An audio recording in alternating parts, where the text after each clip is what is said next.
pandemic. At the conference, we will release a new national strategy to eliminate hunger and reduce diet-related illnesses such as heart disease and eliminate disparities. The strategy will catalyze the public and private sectors around a coordinated strategy to accelerate progress and drive transformative change in the United States. Also, I know the President spoke about this morning, but I just wanted to lightly touch on the fact that during the President's first year in office, the deficit fell by over $350 billion. Again, fell by over $350 billion. And that announcement this morning, his remarks were based on the Treasury Department's revised estimates of the government's financing needs for this fiscal year. The Treasury Department also announced, the President touched on it this morning, that it will pay down the national debt this quarter for the first time since 2016. So I just wanted to note those items, and then Amr, why don't you kick us off? Thanks. I had just a couple on related to the Alito draft opinion that leaked. First is, does the President believe that Justice Kavanaugh and Gorsuch misled or lied to senators about their views on Roe? Well, again, given that while the Supreme Court has validated the document, they have made clear that this is not a final opinion. So the President, I don't have anything to speak to in terms of his views on where members may or may not be, or Supreme Court justices, I should say, may or may not be on a final opinion.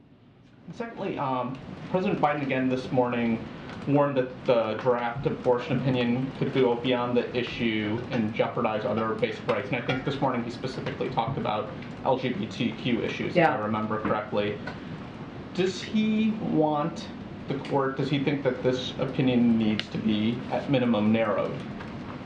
Well, again, the President, as much as he spoke yesterday, both in a written statement and also to all of you who are traveling about his strong views about this leaked document, he's not going to prejudge or have a comment on an opinion that has not yet been issued. What he was speaking to, and he touched on it again this morning, was his long history working on a range of these issues.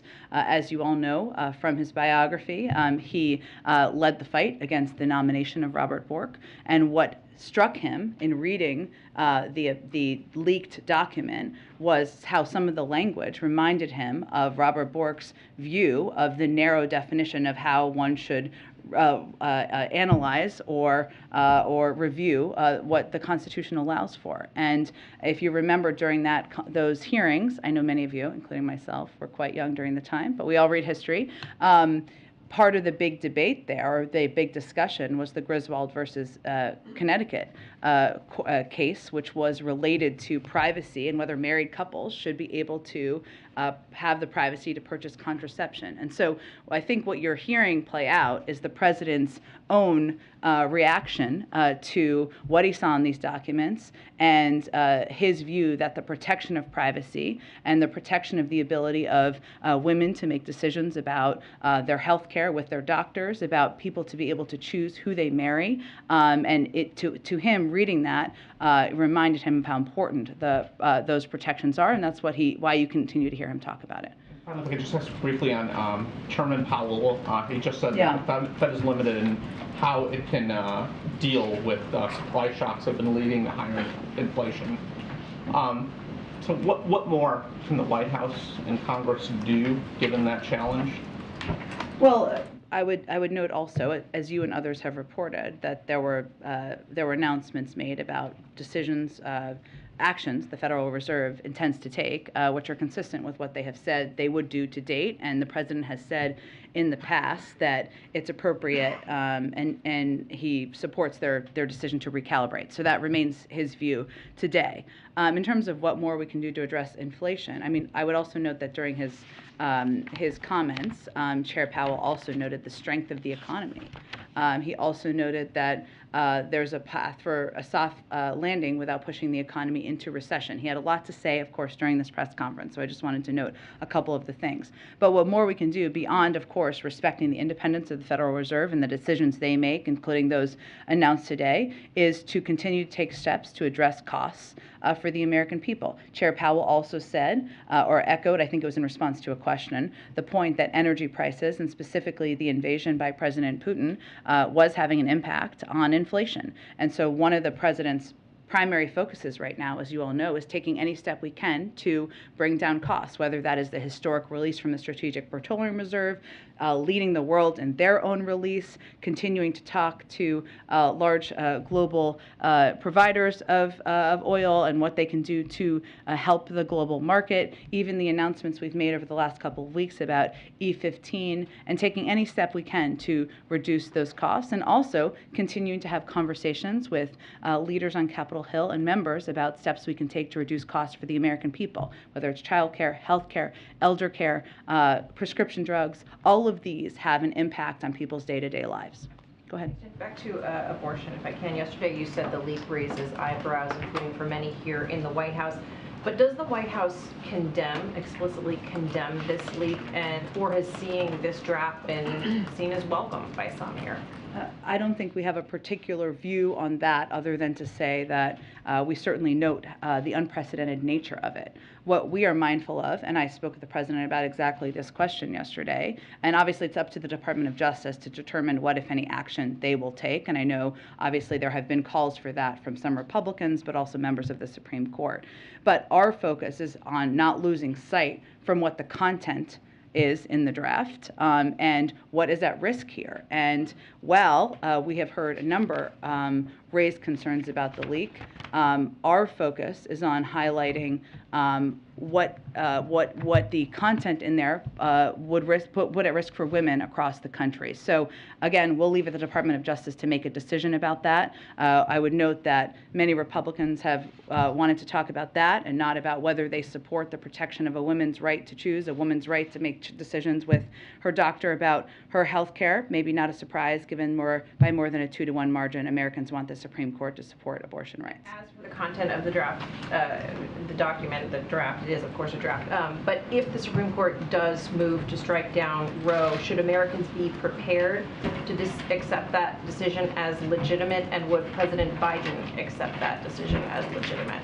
Well, I can't speak for what actions could be possible on the legal front. I would point you to the Department of Justice on that. But what I can tell you will happen is, and this is what we are preparing for the possibility of, that if Roe were to fall, abortion would probably be illegal in about half the states in the country, up to 26 states, particularly in the South, the Midwest, and West, who have all spoken out, many leaders, about how they're poised to restrict or ban access. Some have even taken action, even as recently as yesterday, as crazy as that sounds. And depending on the court's decision, 13 states even have trigger laws. Trigger laws mean they would basically immediately put in place bans. And as a result of all of this, tens of millions of women may lack access to reproductive health care services as soon as this summer, if that were a decision to be made. I'd also note, and as we're thinking about and working with not just the Gender Policy Council, but also the Department of Health and Human Services, also members on the Hill, also the Council's office, what we're really focused on is the impact this would have. It would dramatically reduce access to reproductive care, particularly for women with low incomes, women of color, women in rural communities. We know that 75% of those seeking abortions are living at or below 200% of the poverty level. And the majority of patients seeking abortions identify as Black, Hispanic, and AAPI. So if you look at the 26 states, let's take for example, or the 13 to 26 depending, and you look at a map, that means that women, the majority of whom are below that poverty level and are Black, Hispanic, or AAPI, are going to be forced to figure out how to travel, how to take time off of work, how to get childcare. It is a prohibitive cost. It will not be safe, and that is what we are focused on working to address as we're making policy decisions and considerations. It sounds like you're saying then that's a yes, he would consider this a legitimate decision.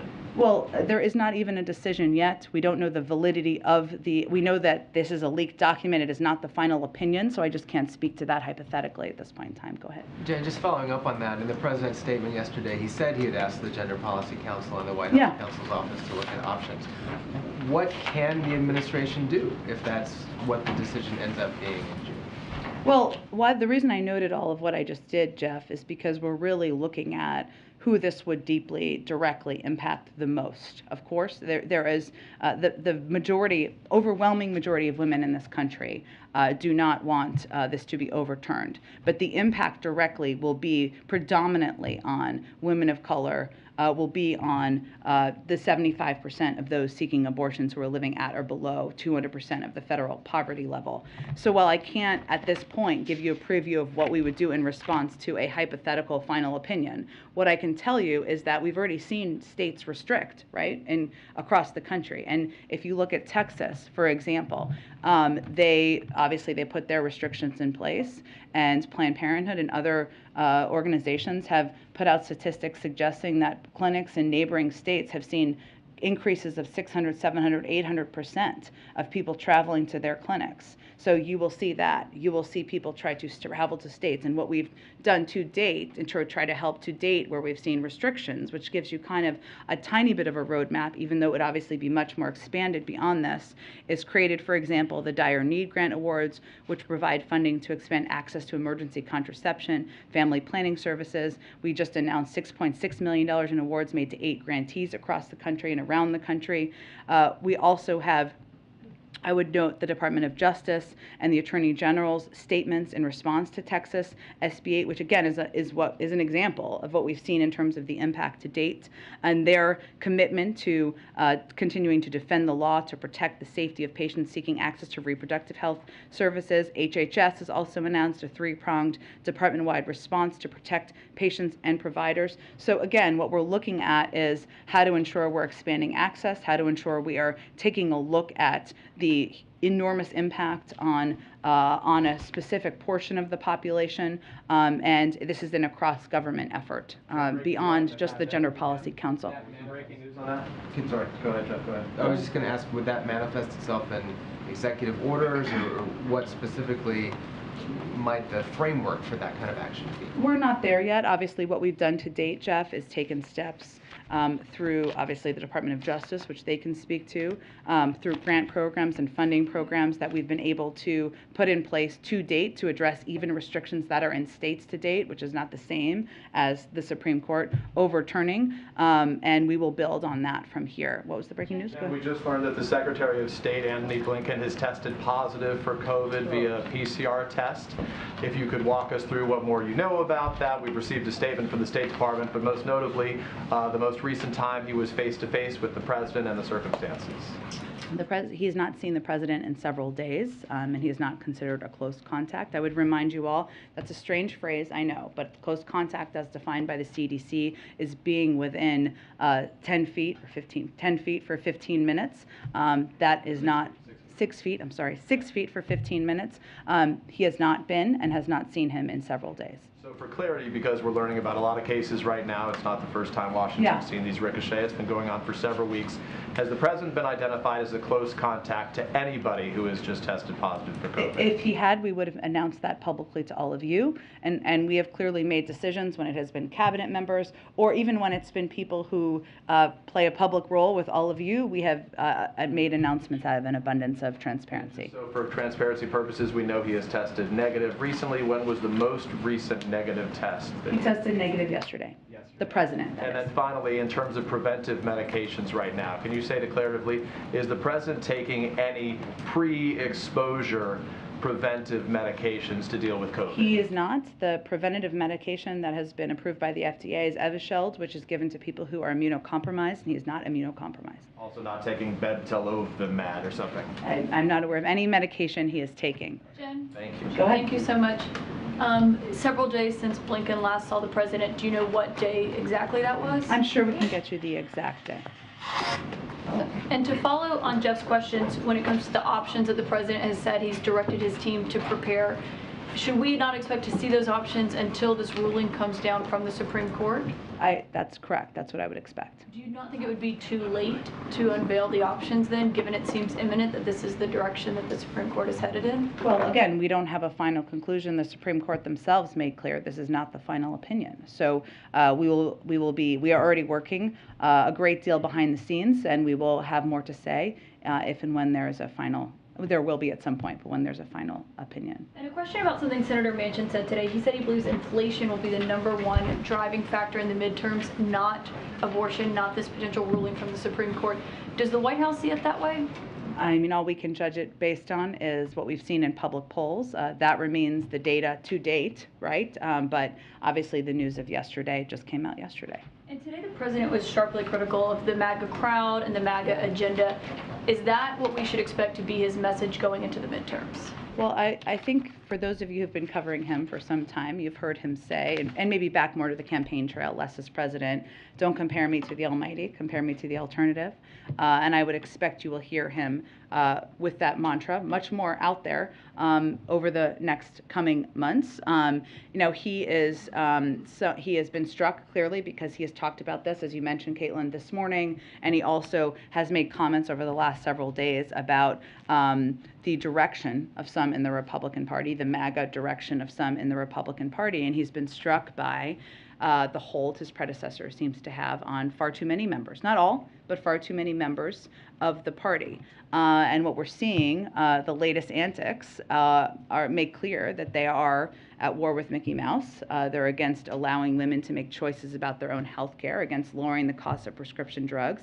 And if that remains their platform, the president's view is that is out of whack with the mainstream of the country. Now, at the same time, he's always believed that in working with Republicans in good faith and finding ways to do that. And he will continue to do that. But he is going to also call out, and you will see him call out more, places where he feels there are extreme policies and extreme comments and extreme positions that are unfortunately overtaking far too much of the party. And you just said his predecessor. Today he seemed to purposefully say my predecessor. He did not say Trump. He said MAGA instead of Trump. Is that deliberate?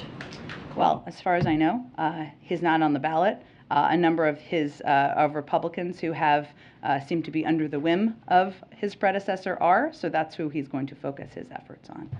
Quick question about interest rates with the Fed's action today. As interest rates go up, the cost of carrying the national debt also increases. Interest payments go up. Yeah. Are there any concern about possible complications with the president keeping his deficit reduction pledge? The cost of paying interest on the national debt is going to go up as interest rates go up. I have not heard that concern expressed by our economic team. We are proud of the announcement made this morning, hence the president spoke to it, and taking additional steps to reduce the deficit remain his commitment. So I have not heard that concern from them. Other question. Axios is reporting that in his meeting with Mark and Deborah Tice earlier this week, the president pledged to directly engage with Syria to try to secure Austin's release. Is that true? Well, I would note that our hostage negotiator, our Roger Carstens, that is the type of work that he does and will continue to do. Go ahead. Thanks. Jen, why did you guys say anything about the leaked draft memo at the Supreme Court? How do you mean? Well, in the past, you have declined to comment on leaked materials, so why now? Well, Peter, I think as you would note and was reported, the Supreme Court confirmed this document was accurate, even if it is not the final opinion. The president had a statement out before they confirmed that it was real. So and in that changed? statement, he made clear, we don't know if this is accurate. We don't know if this document is accurate or the leak is accurate. And to follow up on a question earlier, does the president think the leaker should be punished? Again, that's up for the Department of Justice and others to determine. What our focus is on is not getting our distracted or our eye off the ball of what is most important to people across the country here, which is not the leak and the story of the leak. It is the fact that women's health care is at risk for millions of people across this country. The president said today, what happens if you have states change the law saying that children who are LGBTQ can't be in classrooms with other children? What is he talking about? Well, I think, Peter, we've seen extreme laws that target LGBTQ families, their kids across the country, and I think what he's saying is we don't know what they're capable of given what they've already done to date. Which state is trying to segregate LGBTQ children in the classroom? Well, I think we've seen laws that are incredibly discriminatory. That's what the president's referring to, and the fact that he doesn't know what additional steps could be taken by extreme wings of the party that would rather divide rather than work on issues that the American people actually are focused on and actually impacting them. So another one about abortion. Why is the president talking about the judgment to choose to abort a child? Well, the president's view on a woman's right to make choices about her own health care is well known, well documented, well stated. He said abort a child. I understand, Peter, but what I'm telling you is what his position is. And how can you guys say this is not a political issue when the president's statement about this talked about getting pro-choice officials elected? Did I say it's not a political issue? Yes, you actually said some call it a political issue. It is not. Abort Air Well, Force One. because the vast majority of the public believes that this should not be overturned, meaning I meant to say it's not a partisan issue, and I don't think it is. There are many Republican and independent men across the country who do not believe the Supreme Court should overturn a woman's right to make choices about her own health care. In fact, only 30% in recent polls thought they should. So that's what I'm referring to. Go ahead. Jen, thanks. A couple on Thoreau opinion. Earlier this year, President Biden made a speech on voting rights. He said they were under attack. It was important to do that. Will he make an address to the nation on abortion access? I don't have anything to predict about an address to the country. I can tell you that you've heard him speak about his views today and yesterday, and it's only been 2 days since we saw the leaked documents. And on the comments today and yesterday, when he was asked about abortion, the president really focused on privacy, LGBT children, married couples. Why isn't he speaking more directly about how this impacts women, poor women, women of color? How comfortable is he talking about this? He has. He did yesterday, both in his written statement and when he addressed this publicly. His point, as he's continued to talk about this over 2 days, is also that this brings into question our fundamental rights and the fundamental rights of people across this country on who they marry, what choices they make about their own health care. And that goes to his own experience fighting against, again, Robert Bork in his nomination many years ago. And he's not used the word abortion. It was in his statement yesterday. Until yesterday. That's my question. Is he hadn't used the word abortion until yesterday. Why did he want to use it yesterday, and what should we take from that? When he talks about his commitment to protecting a woman's right to choose women's health care, he's referring to protecting a woman's right to have an abortion. I think most people know that. Go ahead.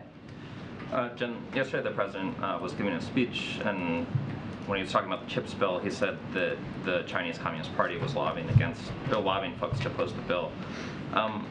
I'm wondering what you guys saw to sort of add that. It was a new line in his speech, what you saw and what some of the examples of them sort of interfering with our domestic legislative process. I think what he's referring to is the fact that it's been well reported, maybe even by Bloomberg, I don't know, I'd have to check, that the Chinese Communist Party is opposed to this legislation. And that's what he's referring to. And, he believes, as you know, that it's absolutely critical for our national security for Congress to get this Bipartisan Innovation Act to his desk, in large part because it will help protect critical supply chains like semiconductors.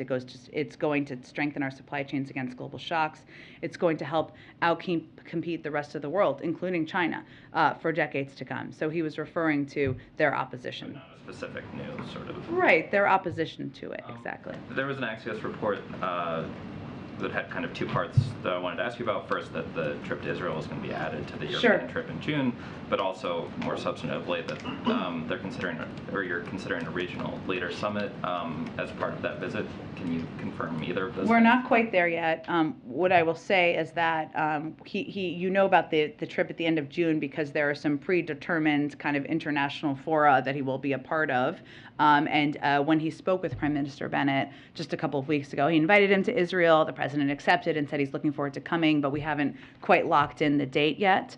And so I don't have any further detail at this point. And last question, but on summits as well. The Summit of the Americas is coming up. Yeah. Mexico and the president had a conversation a few days ago. The leader of Mexico has been pushing for countries with authoritarian governments, Cuba, Venezuela, and Nicaragua, to participate in that summit. And I'm wondering if you guys have come to a determination about how you're going to handle their participation in the summit yet.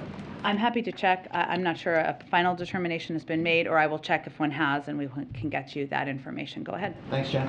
Building on some of the questions Catherine was asking, just in regards to keeping the focus on women's rights, health rights, protecting privacy, how much of the president's efforts moving forward will be on these issues? Does it shoot to the top of the agenda? So far, it's largely been in response to the leak how much will be proactively taken now? Well, I would dispute that, and only because we haven't talked about this a lot publicly. But I would note that, remember that when these states have taken actions, we have also made clear that there was work that the Gender Policy Council, that the White House Counsel's Office, the Department of Health and Human Services, obviously the Department of Justice would be taking and would be underway. And we have been in touch with leadership about this issue and the threat to Roe in both chambers, as well as the Senate Judiciary Committee, Chair Durbin, the House Women's Caucus. Yes, in the last 36 hours, but also many times in advance about that. And certainly the leaked document is going to intensify after our efforts, after the news that millions of Americans' healthcare is on the cusp of being thrown into turmoil. There's no question about that. But there's been work by the Gender Policy Council that's been ongoing for months. There's been work and engagement with leaders on the Hill about what can be done for months. And certainly it's going to be redoubled at this point, given the leaked document. On that point of intensifying efforts, what will that look like? Are we talking Oval Office meetings? Will he travel on this issue? Those kind of things? I don't have anything to predict in terms of his schedule at this point, but what I can tell you is that, as you've seen, this is an issue he has proactively talked about in the last 2 days, both of the 2 days since the document leaked. The vice president went and gave a rousing speech at Emily's List last night, but a lot of the most important work is going to happen behind the scenes, and that is going to be the work that is done across the government to determine and prepare for what steps can be taken should this final decision be made. On Title 42, Mexico's foreign minister mentioned, I think in the last day or two, that the Biden administration is expected to present a formal set of ideas to the government on how to contain the expected rise in migration. I assume, or can you share whether the White House is working with the DHS on those set of ideas, and is there anything you can share on what those are? Well, I would say first that, as you know, Secretary Mayorkas testified and laid out 6 very specific pillars of effort and work that we would be pursuing. And some of that, of course, is directly with countries in terms of addressing root causes, addressing actions or attempts by smugglers to take advantage of this moment, and working with the Mexican government as part of that. And the president's conversation and call was put together in order to discuss preparations for the lifting of Title 42. As part of that, the tasking was for there to be follow-up from members of our national security team, and Mexico, that's continuing, but I don't have any specifics to read out for you. That was just always intended to be the follow-up step. Go ahead. Thanks, Jen. I wanted to pivot to Ukraine. Secretary Austin recently said, and I want to get the quote right, we believe that we can win, they can win if they have the right equipment, the right support. How does the administration actually define winning in Ukraine, and does it mean that every last Russian troop is out?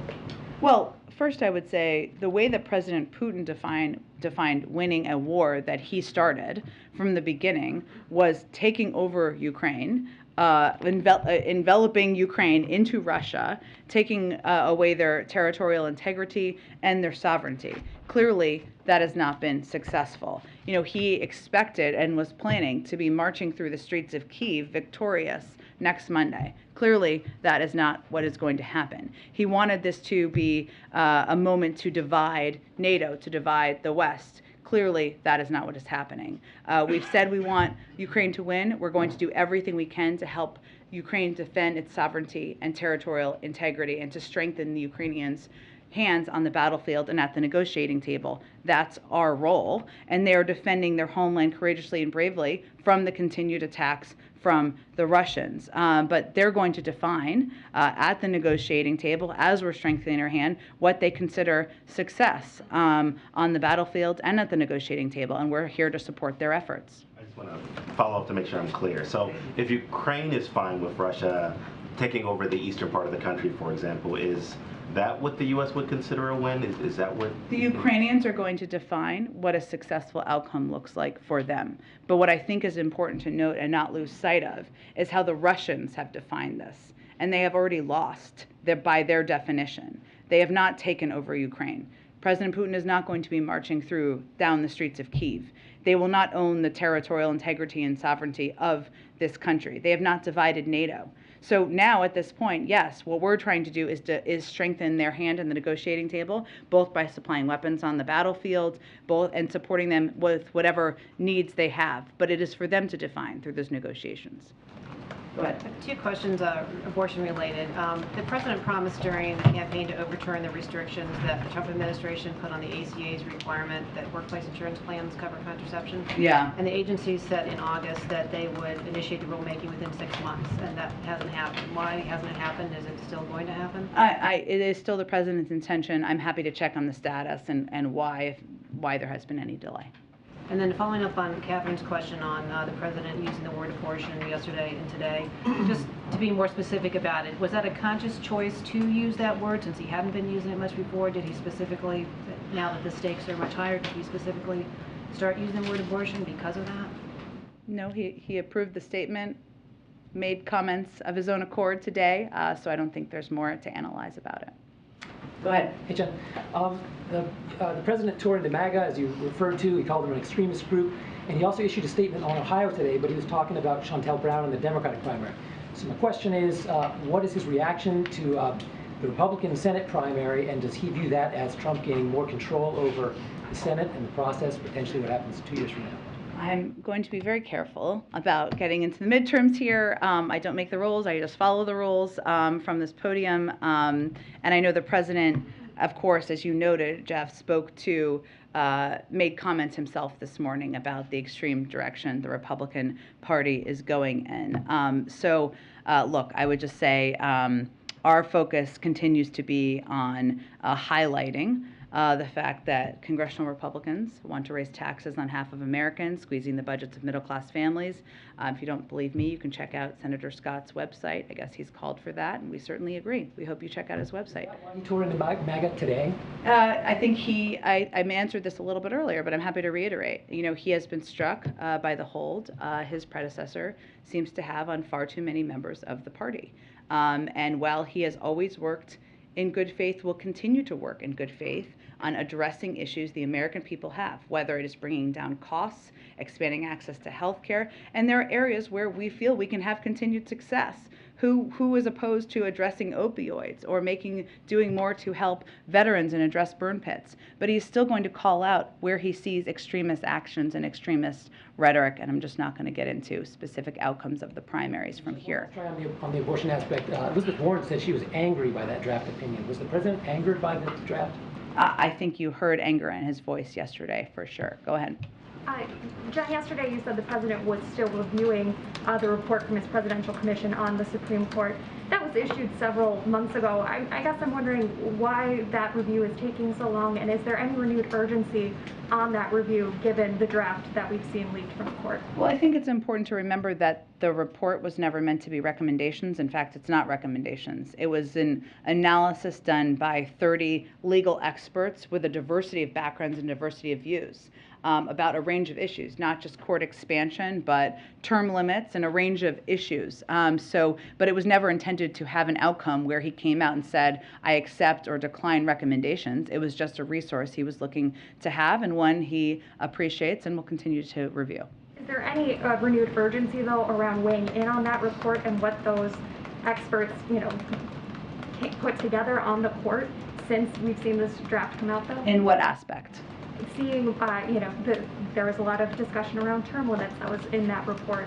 Anything about the issues that they studied specifically, and while it wasn't meant to be a recommendation, anything that the president has, claimed could be made changes to the court? I don't have any different or new announcements or positions to announce today. His focus, and he believes all of our focus, needs to be on what we're doing to protect women's rights and women's access to health care, and that's where his efforts will be focused in the foreseeable future. Go ahead. Thanks, Jen. This morning when the president was talking about the deficit, he said, my plan to continue reducing the deficit, and he rattled off a couple agenda items, including prescription drug reform, tax incentives for green energy, changes to the tax code, some pieces of the old Build Back Better. Yeah. And I just wonder, what is the president's plan getting that through the Senate, given the narrowing legislative window for this year? To continue having conversations about it that we don't talk about publicly, and encouraging members to have conversations with each other to see if we can come to a point where we have 50 votes to support a package moving forward. At this point, it doesn't seem like that's the case, given that Senator Manchin is off with, trying to do a climate bill through a bipartisan working group, and Senator Sinema continues to oppose changes to the tax code. So I think there's a lot happening behind the scenes in Congress that people are declining to talk about. Go ahead. Hi, Jen. Thank you. 2 questions, please. The MAGA crowd, as you call them today, this was almost half the people who voted in 2020. Does the president ever feel maybe he could have done more early on to try and reach out to those people? And does the extreme rhetoric basically signal that there's no going back now, and they're sort of out of beyond the pale for him? And yeah. I think what the president will be judged by Americans by his actions and what he does to make their lives better. And the point he's making is that there are the platform of and the policies of far too many of these Republicans, these MAGA Republicans, as he refers to them, follow the whims of calling out Mickey Mouse and opposing policies that will help make the lives better of many, many Americans who may have voted for Trump, may have been independent, may be Democrats, including lowering the cost of prescription drugs, lowering the cost of elder care, doing more to expand access to health care. And his view is that a lot of these policy positions and the rhetoric is extreme, and that follows what we saw a pattern of by his predecessor. But he is going to continue to look for ways to work together with Republicans in good faith where there's opportunity, and he believes you can do both. Thank you. Totally different question on sanctions. I know he said that he's going to be discussing that this week, and not much left of the week. Is Patriarch Kirill a possible target of sanctions? And more generally, if you don't want to comment on that, does the president ever talk about Patriarch Kirill? I mean, he's a religious man, and he's obviously keenly interested in other countries' religions. He's emerged as a pretty remarkable figure, and now he's been sanctioned by the EU. The Pope said don't be Putin's altar boy.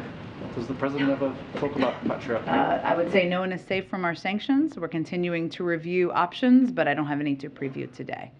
Go ahead. Follow up on the sanctions. There seems to be a few holdouts within the EU, especially Hungary, for example, that are not so much on board with especially the oil ban. Is there any effort from the administration to sort of engage at any level on that topic to try to convince or give incentives to those holdouts to sort of get on board with the rest of the EU? Well, I mean, our view, we of course broadly support Europe's efforts to deny Putin revenue to fund his war with the EU's new proposal, but it will be up to them to finalize. We've taken strong action to ban Russian energy, but we have also been very clear that we have always understood that Europe and many countries in Europe are in different circumstances. So we'll continue to work with a range of countries, and applaud efforts to deny Putin's revenue to fund his war. But I don't have any specific diplomatic engagement to read out here. It just wouldn't be constructive. Go ahead. On abortion, if the draft decision were to be sustained, obviously it would overturn Roe. It would also overturn Casey. And as you know, at the core of Casey is the question of whether governments can require women to get parental consent or spousal notice, give spousal notice. Do you have a comment on that element of this? I'm just not going to get ahead of a final opinion that has not yet been issued. And then just on the Summit of the Americas, the Secretary of State recently spoke with Juan Guaido, expressed continued support for Guaido. Is he invited to the summit? Let me see. I know there's a lot of interest in this, and it's coming up soon. So let me see if we can get you all just kind of a broad summary to the group of where things stand on the invitations. Good question. Okay, go ahead. This is throwing me off, but go ahead. I was double booked, and these are in the front. Yes, of course. You've been asked most of what I was wondering about abortion and Ukraine, but I am curious about this, and this follows up on the question about Patriarch Kirill. Yeah. The Pope this week gave an interview to an Italian newspaper offered to meet with Vladimir Putin in Moscow to try brokering the ceasefire, and says he thinks NATO's presence in countries near Russia, quote, perhaps facilitated the invasion of Ukraine. Has the president spoken directly at all to Pope Francis about the war in Ukraine? I'm not aware of any recent calls he has had with the Pope. Would he have any concern or preference about the Pope going to Russia and potentially brokering a ceasefire? I have not discussed that with him, but I would suspect that he would respect the decisions of the Pope to make any travel or engagements that he so chooses. I know you said they speak or they've communicated regularly. You have any sense of when the last time might have been? I'm happy to check if there's more we can read out for all of you, of course. Go ahead. Thanks, John. 2 questions. Can you just preview what tomorrow's announcement of the administration's China strategy is going to look like? And can you walk us through what that behind-the-scenes process was like, putting this all together? Well, I know this is coming from the State Department, so I would really leave it to them to preview, but I have nothing to preview for you from here. Okay, and if I could just ask about Taiwan. The Taiwanese government said yesterday that due to limited American production capacity, the delivery of U.S. howitzers will be significantly delayed by several years, and anti-aircraft missiles may also be affected. So are you concerned that these long delays and inventory issues will impact Taiwan's efforts to potentially fend off a Chinese? I would really point you to the Defense Department to validate that or confirm where they are with these deliveries. Go ahead. About the summits next week, we have the ASEAN Summit and the COVID Summit. Yeah. Which one would you like me to ask about first? Whatever one you'd like. Let's start with ASEAN, and let's just ask, what does the U.S. hope to achieve at the ASEAN Summit? Are you looking to contain China or to isolate Russia, and how do you plan to achieve that? I'm happy. We will have more to preview about it as we get closer. We're just not quite there yet. So looking at the COVID Summit then, with this funding still in limbo, what does the U.S. hope to be able to bring to the table? And please be as specific as you can. What does the U.S. plan to offer in the global fight against COVID, including maybe therapeutics, vaccines, so on and so forth? Well, I'm not going to tell you all of our announcements several days in advance. That wouldn't be a very effective communication strategy. What I will tell you in terms of our objectives for this summit are to have focused attention at this summit on the need as a global community to continue to do more to address the pandemic. And we have done far and away more than the rest of the world. We have talked in the past about the importance of other countries, in other developed countries, doing more, not just on vaccines, but providing know-how capacity, storage capacity, the range of tools that that countries need. And we also know that it's not about just getting shots in arms, or it's not just about the vaccines themselves. It's about ensuring that we are providing, expanding and protecting the health workforce, expanding the supply of oxygen facilities, enhancing access to medical countermeasures. These are all steps that we hope to and plan to discuss there. There's no question that we will be advocating between now and then, and likely then as well, for how this shines a light on why we need more funding, not just domestically, but internationally, so that we can continue to be the arsenal of vaccines for the world. And this is an opportunity to do exactly that. But it should not be lost that the United States, regardless of that, continues to be far and away the largest contributor to the global fight against the pandemic. Just springboarding on something that my colleague here asked about commitments to allies like Taiwan and to customers. Can Washington assure these allies and customers that you still have their back, that you still can support them in helping them defend themselves?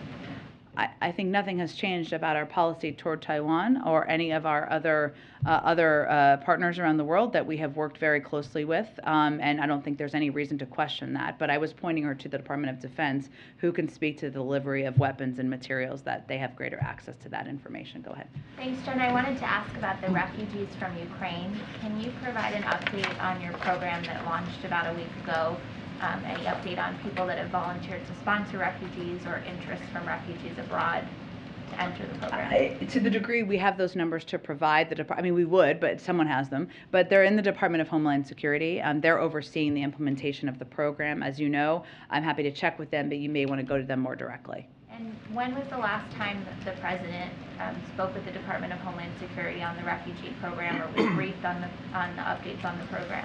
He's been briefed repeatedly on the program throughout the development of it, and certainly will continue to be briefed on the status. Go ahead.